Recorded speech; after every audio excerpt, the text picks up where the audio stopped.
Good afternoon, and welcome to today's caregiver webinar, The Plan You Need, Legal Essentials for the Care of Aged and Disabled Adults. My name is Catherine Hall, and I am the Social Services Specialist of the Caregiver and Support Services Unit with the Fairfax Area Agency on Aging. Just a few housekeeping items before we begin today's session. Today's presentation is being recorded. A link for the recorded session and slides will be sent to you by next week. We have enabled closed captioning, and you are able to turn on or off the captioning using the Zoom panel at the bottom of your screen.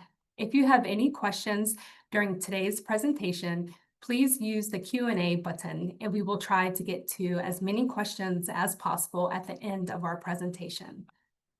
And there will be a quick survey as you sign out. If you can please take a moment to answer those questions, it helps us create programs that are relevant and interesting to our caregiver community.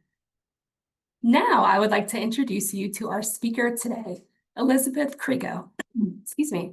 Elizabeth Crego is the Elder Law Practice Group Chair for the Legal Services of Northern Virginia, LSNV. In addition to managing this and supporting matter for senior clients throughout LSNV's offices, she enjoys helping individuals in her home base of Alexandria to find solutions to unexpected legal problems. She advises on and prepares testamentary,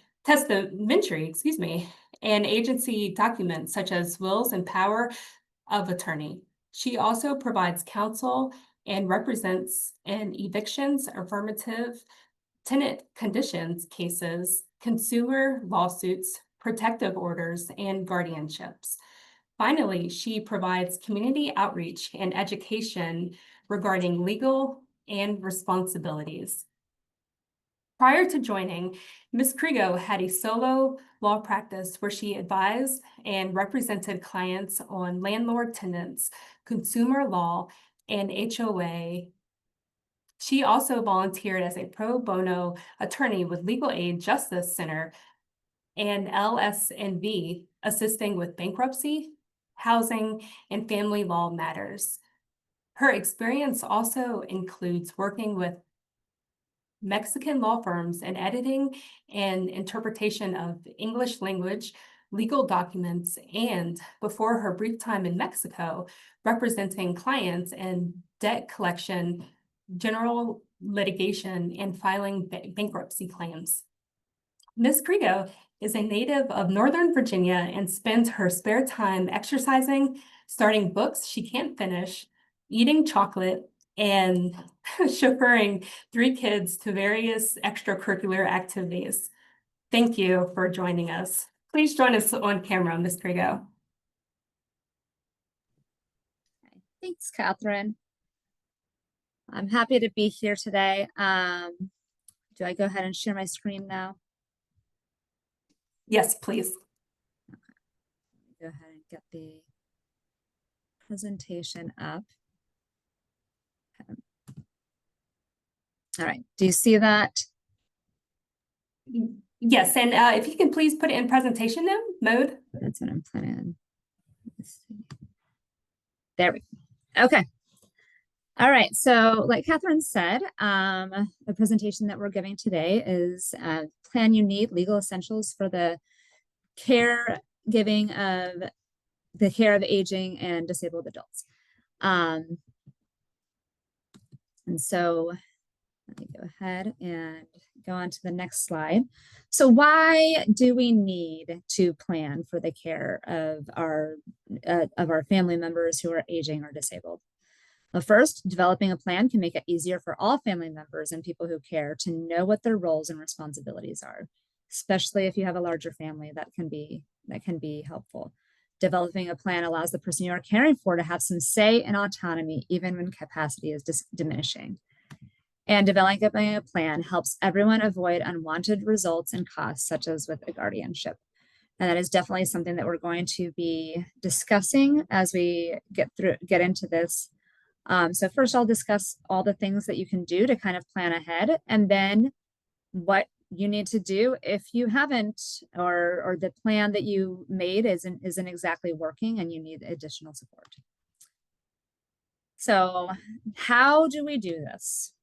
So first thing, and of course I'm a lawyer, so I like to focus on the legal aspect and the legal documents. Legal documents that you need for your plan is a power of attorney and advanced medical directives. A lot of times when people call my office, they call about a will, and I'll immediately say, but do you have a power of attorney? Do you have an advanced medical directive? Because a will might help you with, what happens after you die, but power of attorney and advanced medical directive will make your life a lot easier until then. Another thing that you might want to look into having, or encouraging your family member to have, is joint accounts and authorized users on your bank accounts, just to make sure that people have access to those accounts, even when you can't access them, or just to support you on that. Representative payees, so Social Security Administration for those that are eligible or receiving Social Security benefits, either for disability or for retirement. You can designate a representative payee, or sometimes they'll do it for you. But it's a good idea to have that, and that would take care of the documents and the where your payment goes. Caregiver agreements is another really great way to just outline and explicitly say, again, what people's expectations are, what you can get for that, for the caring of another person, and that type of thing. Okay, when do you want to make your plan? No time like the present.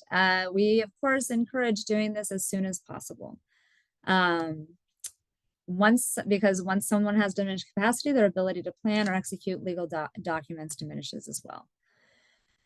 And an attorney, an attorney is a great way to go about doing this. Meeting with an attorney to assess capacity to determine whether the person is able to execute legal documents, even when somebody is having capacity diminished. So, let's say you didn't plan ahead, and suddenly, your mother or somebody that you love, or even you, has been diagnosed with dementia or some other way of diminished capacity. It doesn't mean that it's necessarily too late to get a plan. Meeting with an attorney it can help you to see and assess whether that person has the capacity to execute legal documents. And by capacity, I mean that they are aware of and able legally to understand what's going on and what they need to do and to make that decision. Usually when you go to see an attorney to be able to get these documents done and to make that assessment, the attorney will want to take your loved one aside in a meeting just with the attorney, without you there. And that's just to make sure that, I know that, when we are in a conversation with our loved one and we know that they're struggling to communicate, we want to step in.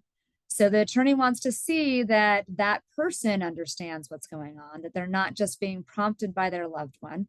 And they also want to make sure that that person is making the decision without the influence, even influence made in best interest with the best intentions of another person. And, again, it is always possible that you will have capacity for doing documents after a diagnosis. I have executed documents for people that have dementia. Sometimes you have to be a little creative about how you do it. Sometimes somebody might have dementia along with a communication issue, such as having, they may be hard of hearing or have some other communication problem, and being able to suss out whether they're just having trouble communicating, and so we need to figure out a different way of communication, or they truly just mentally can't understand it, is part of what we do. And sometimes there's times of the day that they're more able and present and being able to have that capacity versus others. And so once again, it's always worth attempting it if the person is able and willing to do that. Caregiver agreements. That's one way that you can plan for the care of somebody who is getting diminished capacity. So this is a contract between the caregiver and the person in need of care to clarify responsibilities, duties, and even compensation. So multiple family members and loved ones can be involved with the care to share the burden. Reasonable compensation is permitted. I do know of people that have, said, hey, I'm going to be mainly responsible for my husband's care, but I'd like our daughter to take him to appointments, and I will pay her what I would pay a transportation service to do that.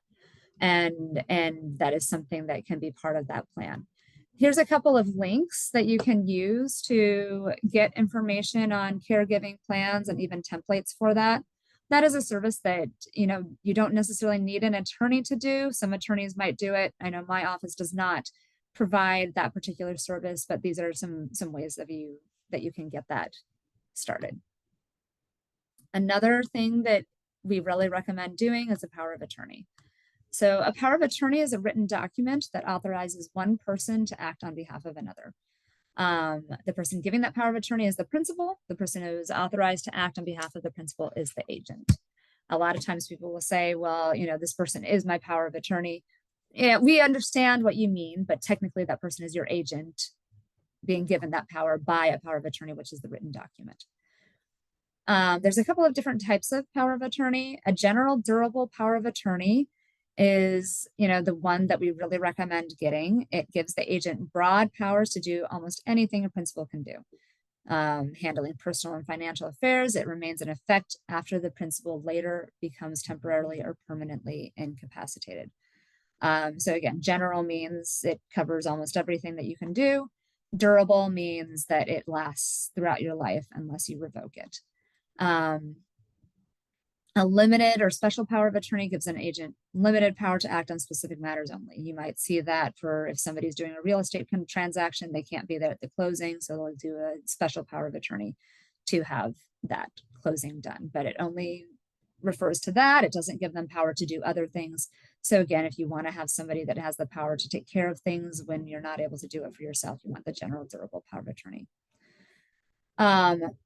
One thing that people are concerned about, and this goes to the timing issue, is that somebody might say, well, I'm totally able to do this for myself. I don't want to give somebody else power at this time. And the response that I would have to that is that, you want to give somebody else power while you still have the ability to monitor them. Because if you wait until you're losing capacity to sign a power of attorney, it might be too late by that point.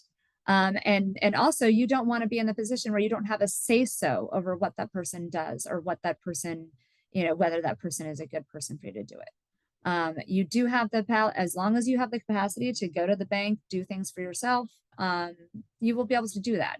Signing a general durable power of attorney doesn't give you the ability it doesn't take away your ability to take care of things for yourself. It just adds another person in there that can do it for you if you're not available. So a general durable power of attorney is effective. Usually it's right when you sign it. So as soon as you sign it and walk out, that person can start acting for you. There is a way to draft a general durable power of attorney. It's called a springing power of attorney, where it has language stating that it will not go into effect until a specified time in the future. We as attorneys really do not recommend that. The problem being that, if you have the springing power, you have to have somebody there to show that that power is now in effect. Usually it's a doctor. Like if you've lost capacity, if the event is that you've lost capacity, you need to have a doctor saying, usually in writing, that you've lost capacity. So, if something happens and then you've got a bill due the next day and a doctor hasn't gotten a chance to actually say something, then you might run into a problem. Whereas if they already have that power, then, it's something that is already effective. So that's why we recommend that be the case. And again, like I said, it remains in effect during your lifetime unless you revoke it, and unless you pass away. Another document that we recommend getting to be able to plan ahead is an advanced medical directive. So one thing that the power of attorney does not give your agent the power to do is to make medical decisions for you. That has to be a separate document. That is under Virginia law. That cannot be the same document. So if you say, oh, I signed a power of attorney when I went to the hospital and I told them who could make my medical decisions for me, that document is not the same thing as the general durable power of attorney that gives you the ability to hire an attorney or to sell your house or to go to the bank. So you need to just keep in mind that those are two very different documents. So Virginia Healthcare Decisions Act empowers you to plan ahead. And you usually and that it can be done through an advanced medical directive that usually has two parts to it. One is a medical power of attorney. The other part is a healthcare declaration. These can be separate documents. When we do them, we usually put them as separate documents, or they can be the same document with just two different parts. A medical power of attorney, so that is one piece of or type of an advanced medical directive, is a document that deals with medical issues only. So like I said, a general durable power of attorney deals with financial, personal, day-to-day matters. A medical power of attorney is only medical issues. So whether you get admitted to a facility, whether they have surgery on you, that type of thing. You will choose your agent who will communicate your medical wishes. And again, you need to make sure that you choose somebody that you trust to communicate what you want to do, not what they would want to do for you, but what you would want to do. And it usually, and it's only if you're unable to make an informed decision. So that means that you're unable to understand the nature, extent, or consequences of your health care situation. You're unable to make a rational evaluation of the risks and benefits, or you're unable to communicate in any way your understanding of your healthcare situation. So your agent can communicate your medical wishes and make medical decisions that are in your best interest. They can have access to your medical records, be able to hire or fire medical providers, and be able to consent or refuse medical treatment. The other advanced medical directive is a healthcare declaration. This is also known more commonly as a living will, and you may have heard it referred to as such. It states whether you want extraordinary life-sustaining measures if you have a terminal illness that will result in death. So, you know, the common situation is somebody's in a coma and you're deciding, and they've been declared brain dead, and you're deciding whether or not you're going to keep on providing them life-sustaining measures, knowing that if you take those away, this person will probably pass away. Hence, any medical life-sustaining measures, any medical procedure or treatment which utilizes artificial means to sustain vital functions or affords a patient no reasonable expectation of recovery from a terminal condition and only prolongs the dying process. Okay. The issue, of course, is that, you know, doctors have a medical responsibility, and, you know, ethically, they are supposed to always provide the best care possible that will sustain your life. If they do not have permission from you to remove that care, they will do everything in their power to keep you alive. And so, you know, and that's why it's important to have this done ahead of time, so that if you're not able to communicate your wishes, you know, those wishes are already there. So an advanced medical directive is used, it becomes effective when you're incapable of making an informed decision. Okay, so this is different from the general durable power of attorney, where it becomes effective right when you sign it.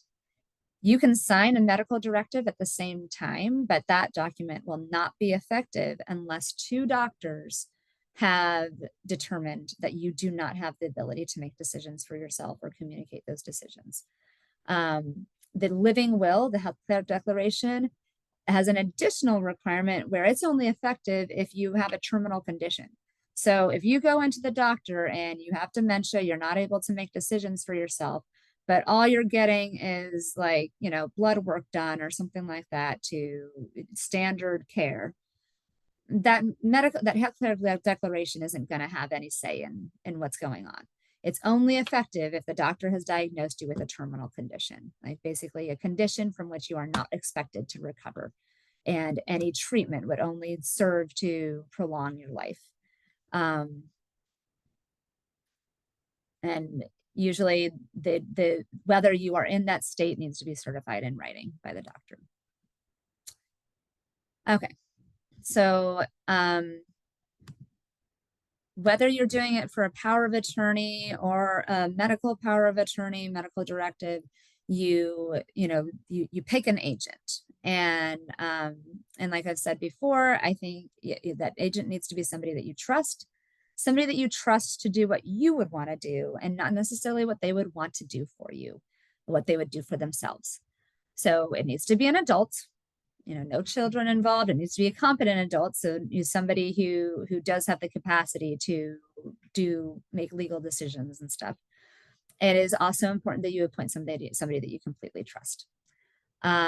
We usually recommend naming more than one agent in a power of attorney or a medical power of attorney, just in case something happens with that primary person. There's another person that you trust to back them up. You can name co-agents, people that are both able to do it at the same time.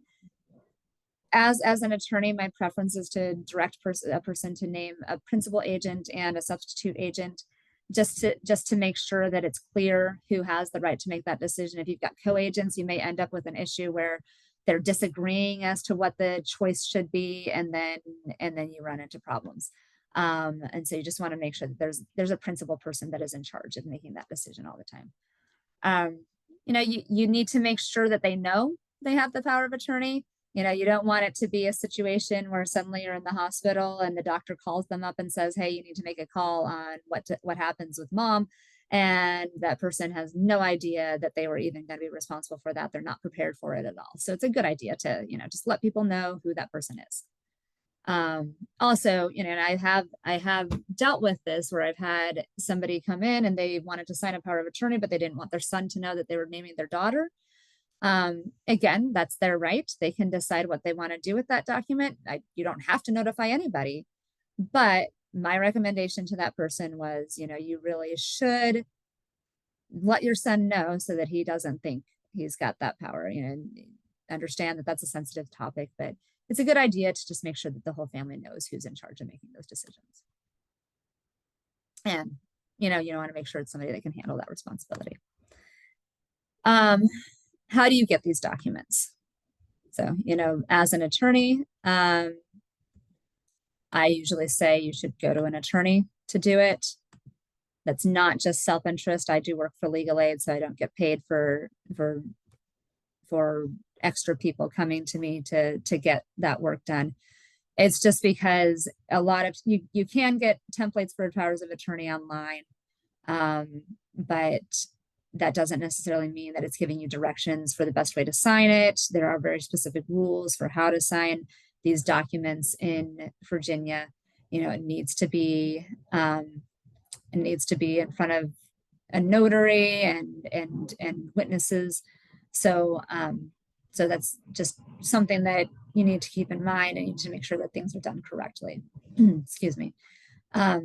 It's possible for your advanced medical directive to be oral if you have capacity, but you're just not able to write. And that would be able to be in front of a physician and 2 witnesses to make sure that you have that correct.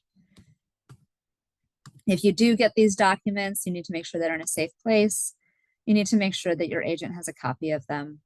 That speaks to the notifying your agent that they have that responsibility. And the advanced medical directive should go to your regular healthcare providers so that they can keep those on file. You can also, there's a registry in Virginia. You can store documents online so that you can allow somebody else access to the documents. Okay, and what happens if you don't have these? So that may be the case for some of you that are on this meeting, is that you're really looking at, you've got a family member who is losing capacity or has lost capacity, and they didn't sign a medical power of attorney or advanced medical directive. So what do? If you don't have an advanced medical directive, but you have a close relative, and your doctor knows about the relative, your doctor can reach out to your close relative for decisions under Virginia law. So under Virginia law, it kind of goes in a hierarchy. First, it's the spouse, then it would be, I think, parents, adult children, siblings would be kind of, who they look out, go to. And the complication comes when there's more than one of these. So, my husband, when he was dealing with this sort of thing with his father hadn't signed any documents, and my husband has 5 siblings. And so it got into a really, like nobody wanted to take responsibility, or people may not have had strict agreements on what should happen with dad and everything. And so, they figured it out, but it took some time. And you just want to kind of avoid those delays and that confusion by signing those documents ahead of time. But if you haven't signed them and you do have just one relative that it's clear who's in charge and who wants to be in charge, then that can work. That can be something where they can make those medical decisions for you.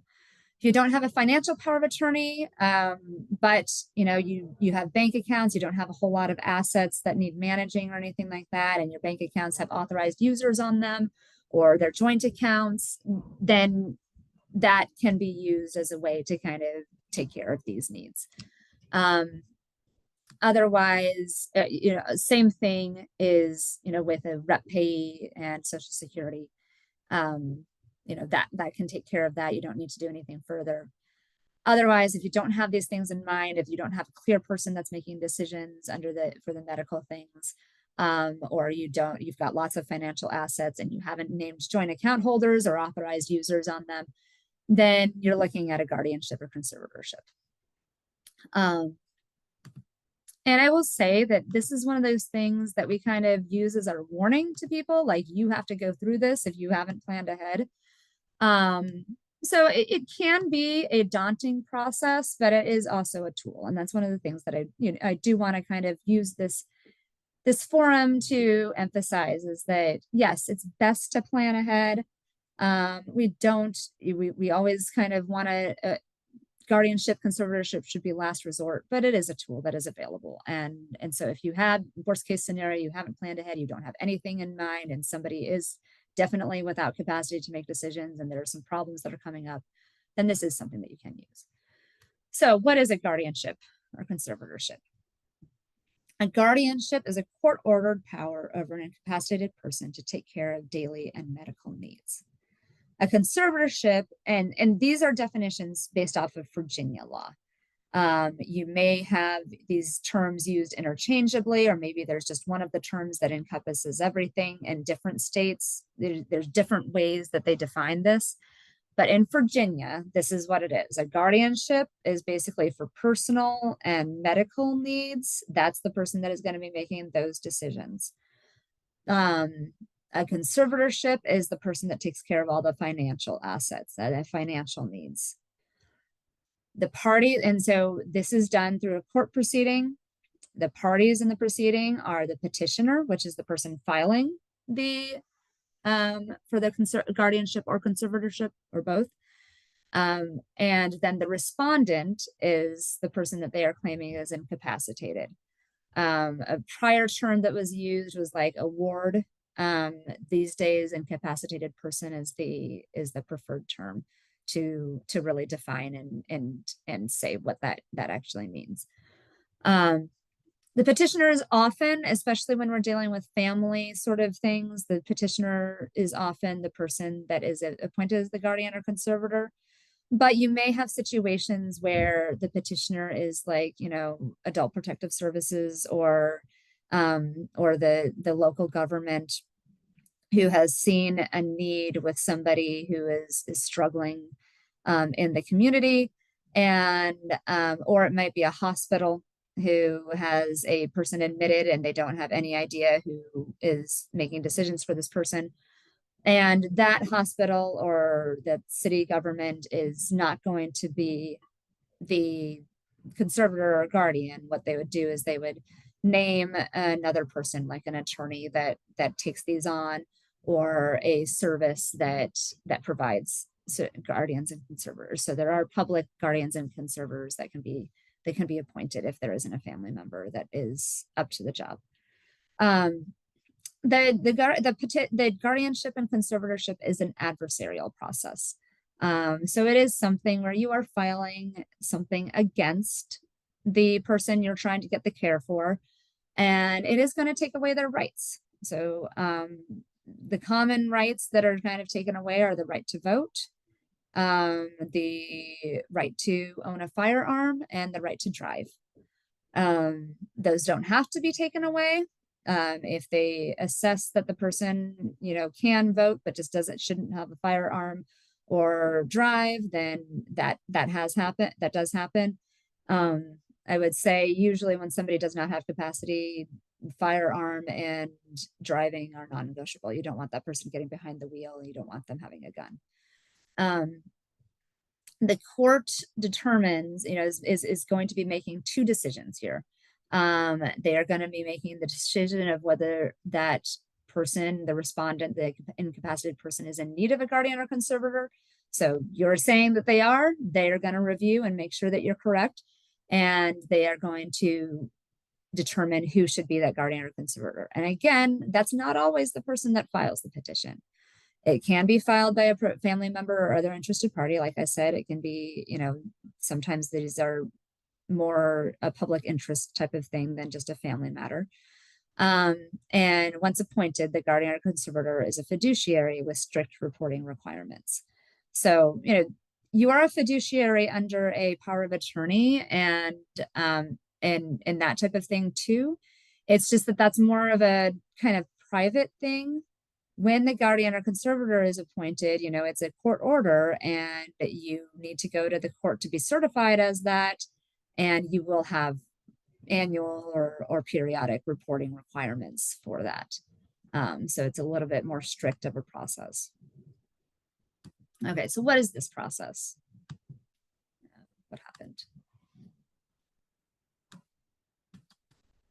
Okay, I don't know what just happened with my, okay. Does everybody see that? Yeah, okay. So the guardianship conservator process is, first, you need to gather documents, and the documents you need to gather are, it's basically everything that you would need to be able to prove your case. So part of that, and I'll go through this. Actually, I'm remembering there's another slide that has specifics on that in there. You need to file the petition. So the petition is filed in the circuit court over the locality where you are. So I'm located in Alexandria. When I file petitions, I file them in Alexandria Circuit Court. If you're in Fairfax, you would file it in Fairfax. It needs to be based off of where the respondent, the incapacitated person, has been living for the last 6 months. And that's where you want to file that. Guardian ad litem is appointed. So a guardian ad litem in Virginia is an attorney who is charged with looking out for the interest of a child or an incapacitated adult. They don't have the same relationship with a person as an attorney that you hire would have. So if I'm hired by somebody to do something, my job is to do what that person wants. And so if that person says they want to do something, unless it's totally unethical for me to do it, I can advise them that's not a good idea. I can advise them I really recommend against this. But if I've been hired to do that for them, then I need to do it.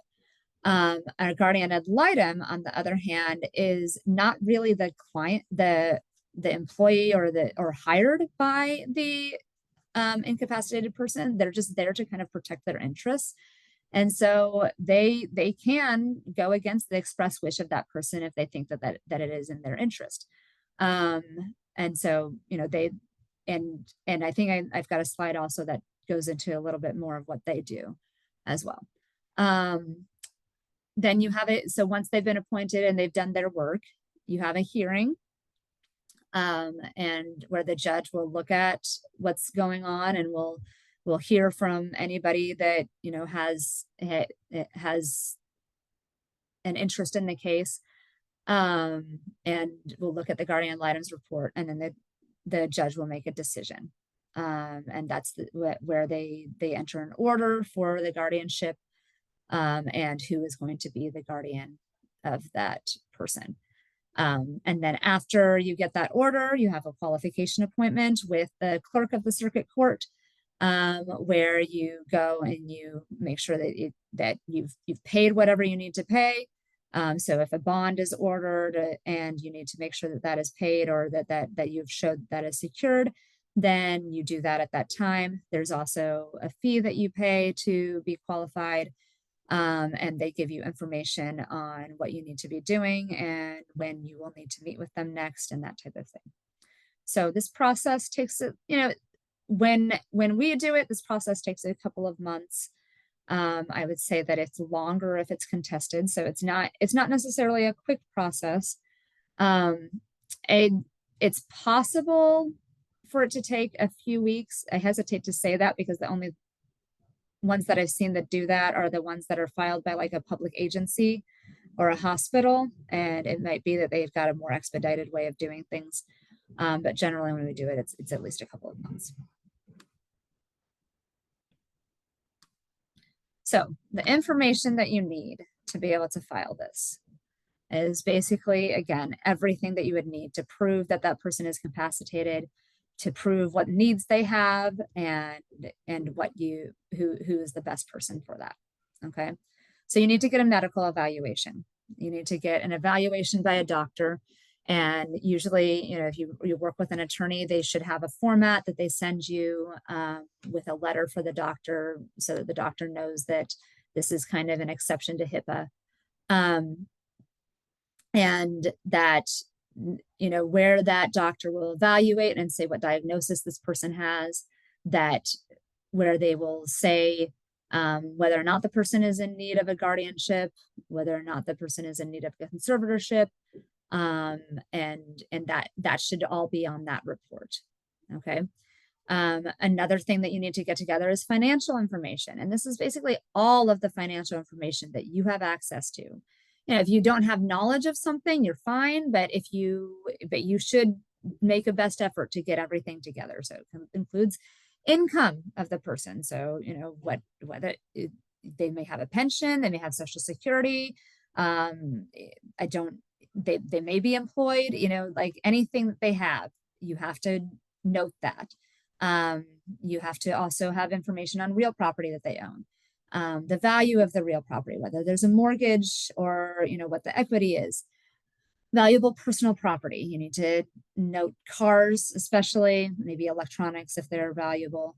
Bank account statements, you would need to make sure you have those. You don't necessarily file those with the court, but a lot of time the guardian ad litem will want to see them. Investments, 401k type things. Credit card statements, a list of any debts that you have, any kind of lawsuits that that person's facing, whether they filed bankruptcy. All of that information would need to go in there, especially if you are looking at a conservatorship. And I even gather that information when there's not necessarily a need for a conservatorship, but we're doing a guardianship because I want to be able to make sure and account to the court for whether that person is exempt from paying the fee, certain costs of the proceeding or not. And we'll get into that a little bit later. You also need to have information on every single close family member of that person. That includes parents, siblings, and adult children of the respondent. These persons are entitled to notice of the petition and notice of the hearing. And that is so that because they have a right to object, they have a right to have their voice heard. If they don't think that you're going to be a good conservator or guardian, or they don't think that it's necessary to do this, they have a right to say that. And sometimes that can lead to kind of sticky and contested proceedings where these things become more complicated. A guardianship or conservatorship, the role of the guardian ad litem is that they are an attorney appointed by the court to represent the best interest of a minor incapacitated adult. They review the petition filed and meet and speak with all interested parties. So they will get a meeting with the respondent. They'll talk to them about it. They'll see what the respondent wants. Again, just because the respondent says, no, I don't want that, doesn't mean that they are going to, recommend that they don't get it. They have to assess whether or not that person has capacity. And their report is heavily weighed by the judge. So that guardian ad litem's report is really key to this whole entire thing. And they are paid from the estate of the respondent. So they are allowed to charge a lower rate than most attorneys charge in Virginia, but it's still, an hourly rate all the same for their work, and that is paid by the respondent. Unless they're insolvent, at which point it's covered by the state. So it's not a cheap option. This first one I put in there when, notary was only $5. I mean, $20 is still not a lot, but, just so it's more expensive than doing notarizing a power of attorney. Hiring an attorney is a strong recommendation either way. So, and an attorney is going to do a lot more work on a guardianship than they are going to do on a power of attorney. So that's something to keep in mind too. This is not an inexpensive option to a power of attorney. There's a bond requirement. Guardianship is $1,000 unsecured. You don't pay anything unless you abuse power. So that bond is just there. It's ordered by the court, basically saying you have to pay this if we find that you're not doing your job. Conservatorship is a secured bond. So that means that you need to get a bond company to guarantee the bond. It requires you to have good credit. It's like applying for a loan, and you will be required to pay like a percentage to the bond company. So that's something to keep in mind as well for conservatorship. And that's just so that because they want to make sure that they are controlling that you are doing a good job. You're not abusing your power. You're not taking their money for your own gain, that type of thing. The guardian ad litem is paid from the estate of the respondent unless the respondent is insolvent, like we said. And there is the possibility of a contested proceeding. Just because, again, it's never certain that you're going to get this because it's according to it's the court's order, and they have to take everything into account. And also you need to do your qualification, reporting, review requirements. I believe there are filing fees for even the annual reviews. So you just need to keep that in mind as well. It may not be necessary if you have a valid power of attorney, advanced medical directive, you have a caregiver agreement, only income is Social Security, because you can get a rep payee for that. And there's only one close family member that's able to do the care. And all assets, accounts and assets are joint. So, again, just if you've got the plan ahead of time, then you don't need this. So just to, as I said, the more you can plan at the beginning or before the need arises here, the better. This planning can start or continue or adjust at any time. All options are great tools to be used in caregiving arrangements. There's no one way to do this. They're all different ways that you can make sure that your needs and the needs of your loved ones are communicated, and that everything is made in a way that works best for everybody. Like I said, everybody's situation is unique. It's helpful to talk to an attorney. Does anybody, and this is where we go into questions. I'm just going to go quickly to my last slide here, which has our contact information. And I believe also that Catherine will be giving out that information after this event. This is our information for our service. I will say also, we have income requirements often for people that are coming to our office. It's income, age, or disability related. So if you're over the age of 60, we don't have a strict income requirements for that. If you're disabled, then there may be an exception as well for that. But like the priority is to help people that can't afford an attorney. And so the other thing that you would want to do if you don't have the ability, if you get rejected from our office, what I tell everybody is just call us, and the worst we can do is say, sorry, we can't help you, but here's something that can. But if you don't qualify for our services, another great resource is the Virginia State Bar Attorney Referral Service. And if you just Google that, or you go to vsb.org, VSB, Virginia State Bar, you should be able to find the information for the lawyer referral service for Virginia. And you can get a consult. I think it's $35 for a half an hour consultation with an attorney. And they can give you information on their rates and what services they might be able to provide. So thank you. Thank you so much, Elizabeth, for this great presentation. Now I would like to invite the audience to submit their questions into the Q&A box. So this first question, does the power of attorney document need to be notarized? Yes. Yes. Yeah, it's not valid unless it's notarized. In our office, we have it notarized and 2 witnesses signed it, because we just do the same thing for wills, powers of attorneys, and everything. And that's just a really good way of securing that this person knows what they were doing. Everybody verified that this is the person that signed it. But yeah, notarization is a hard requirement in Virginia. Do spouses have assumed power of attorneys for aging parents? Should spouses be POA or someone younger? It really depends on what you want. Again, the requirement is that it be a competent adult. Okay.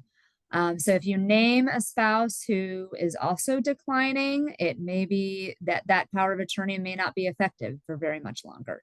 But I've had people come to me and say, I really wish that I knew younger people that I trusted to handle my affairs. But I'm just going to name this other person that's a contemporary of mine, because they're who I trust. And I think that trust bit is, as important, if not more so, than the longevity of the person being able to make those decisions.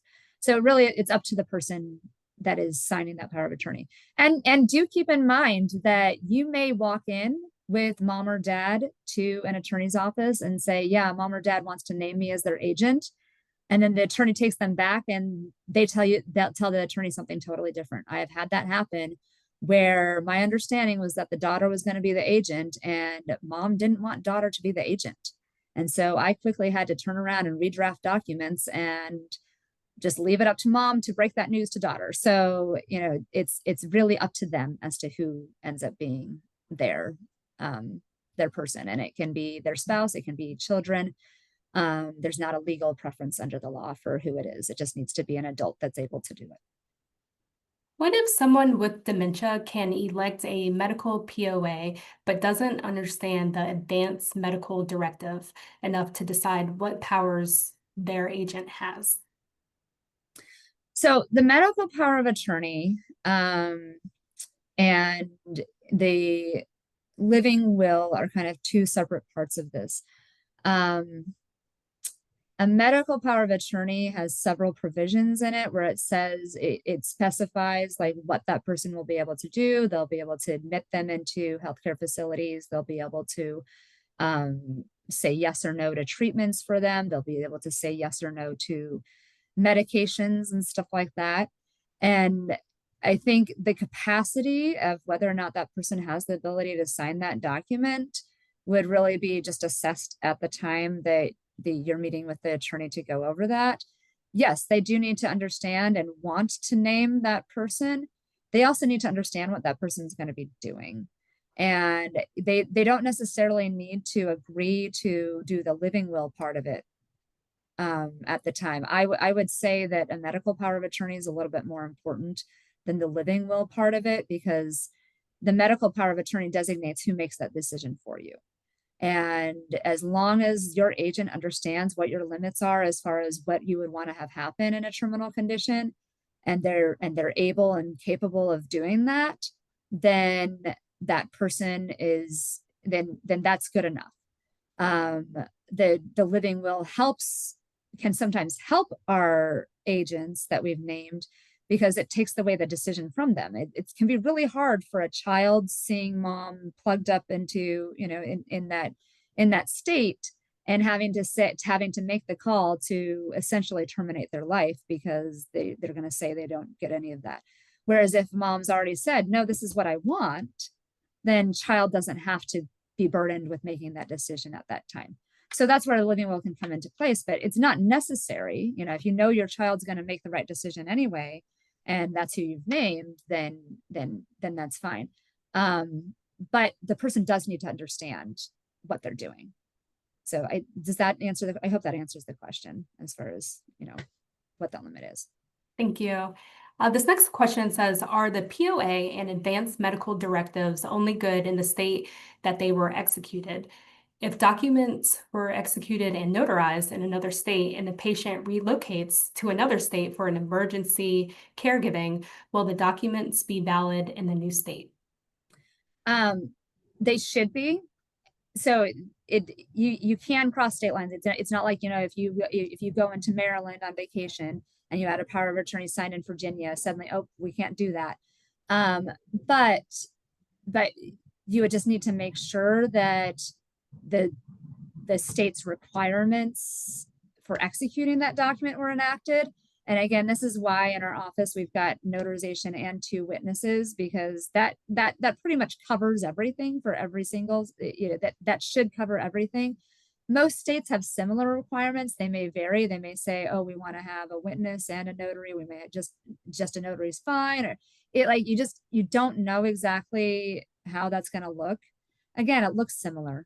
And chances are your power of attorney that you executed in New York is good here in Virginia. But you might want to just double check to make sure that power of attorney fits those execution requirements that are in that state as well. Thank you. If a plan isn't established and a person passes away, what happens to their assets and bills, whether they do or don't have a living spouse?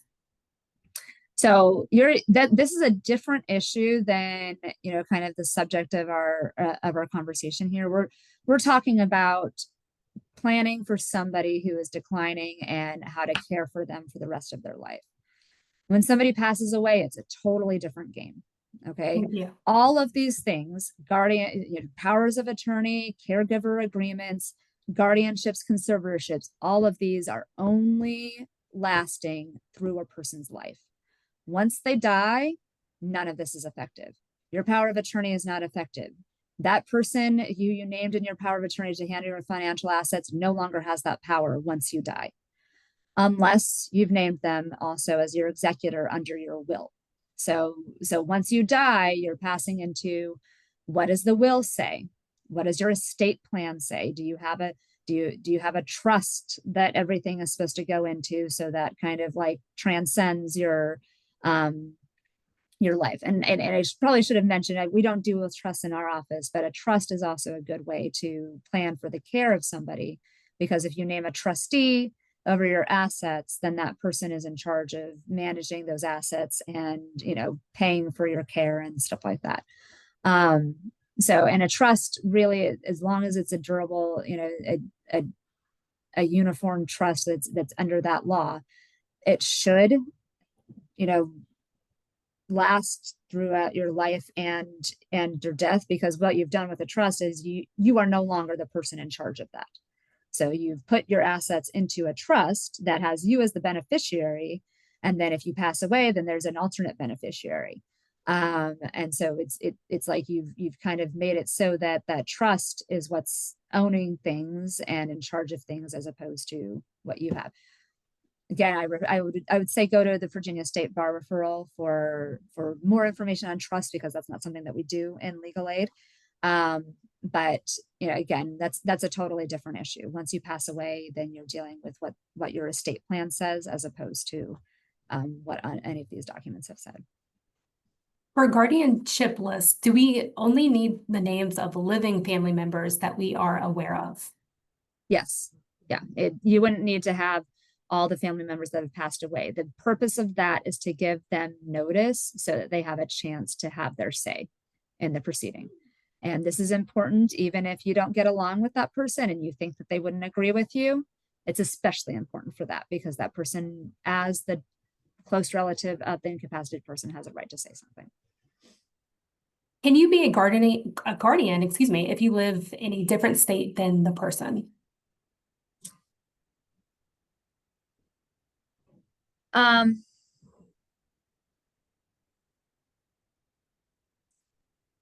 I'm trying to think through like the legal scenario there. You have to be, yes. I mean, the short answer is yes. Whether it's a good idea is a different question. Here in the Northern Virginia area, we often get people that are like living in Maryland. They are living in, you know, and they can easily visit somebody who's living in Virginia. And so, you know, it would kind of be depend on the facts. If you have somebody that is, you know, living in like Minnesota and wants to take care of their family member and keep them here in Virginia, you may get a judge saying, I don't think you're the best person for this. And so, yeah, so while you could file it, and where you file it is based off of where the incapacitated person, the respondent, is living, not on where the petitioner is living. Then, you know, again, like it would be very fact dependent on whether your locale makes it difficult for you to fulfill the requirements of caring for this person. Online registry for documents, does that include wills? The Virginia State Registry. Let me, I can get back to you on that. I think it might just be advanced medical directives, but it may be, oh, you said wills? Online registry for documents, does that include wills? No. So this would be for like medical directives, maybe powers of attorney. For a will, again, that's a separate topic from what we were discussing, but usually for for these types of documents, powers of attorney, advanced medical directives, these are documents that, you know, even if you have a copy of it and you give it to your bank or you give it to your doctor, it's good. You know, a copy is just as good as an original, provided it has all the parts of it and you can tell who notarized it and who witnessed it and that type of thing. A will is different. For a will, to be able to enter a will into probate and prove to the system that this is the correct will, it needs to be their original. And so, you know, you do need to make sure that you have that original in a place where you know about it, your possible executor knows about it. And an option for a will, since the will is going to be filed in probate, which is in the circuit court system, is that if you are afraid that you're going to lose track of that original, you can file it in land records in the circuit court. So that would be what you would do with a will rather than putting it on that online registry if you were afraid of losing that original. Have you encountered situations where a person has a medical and financial POA, but guardianship conservatorship is still required? So, yes, it is possible that you would be in that situation. It depends on, you know, a few different things. It depends on how well the POA or medical directive was drafted, which is again a reason why we suggest going to an attorney for this. Our documents have a paragraph in them that says that, you know, I have done essentially I've done this so that I don't have to get a guardianship or conservatorship. In the event that one is required or for some reason, you know, is not covered by this document, then I direct that my agent be my guardian or conservator. And that should hold a lot of weight in the whole entire thing. And in fact, in Virginia code, one of the things that, you know, it addresses is if there's a power of attorney or advanced medical directive, then this, you know, maybe shouldn't be necessary. If it's not drafted well, you know, like it doesn't have the requirements that we need, or there's clear missing holes in it, you know, where it's not clear that it gives the agent power to do certain things, then maybe it would be necessary to do a guardian or conservatorship. Another thing that might happen is if for some reason the agent isn't there doing their job, the agent has lost capacity, there isn't really a substitute agent in there. Somebody else disagrees with whether or not the agent is actually meeting the needs of mom or dad. then you might be in a situation where you need to file a guardianship or conservatorship. Thank you. We are actually at the end of the hour, so I would Okay. like to thank you, Elizabeth, so much for being here today and providing this valuable knowledge and expertise that you have shared with us. We really do appreciate your time and willingness to present to our family caregivers. Yeah, thank you. It's been a pleasure. I love doing these kinds of presentations, and I hope it was of a value to people. Thank you. And I also wanted to say thank you, excuse me, to our audience members for spending this hour with us today.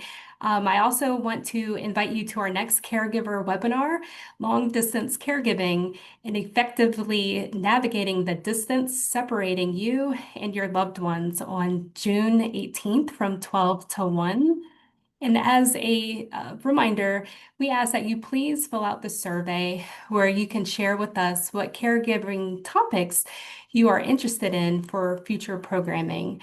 I hope that you have a great afternoon and take care. All right. Thank you. Thank you.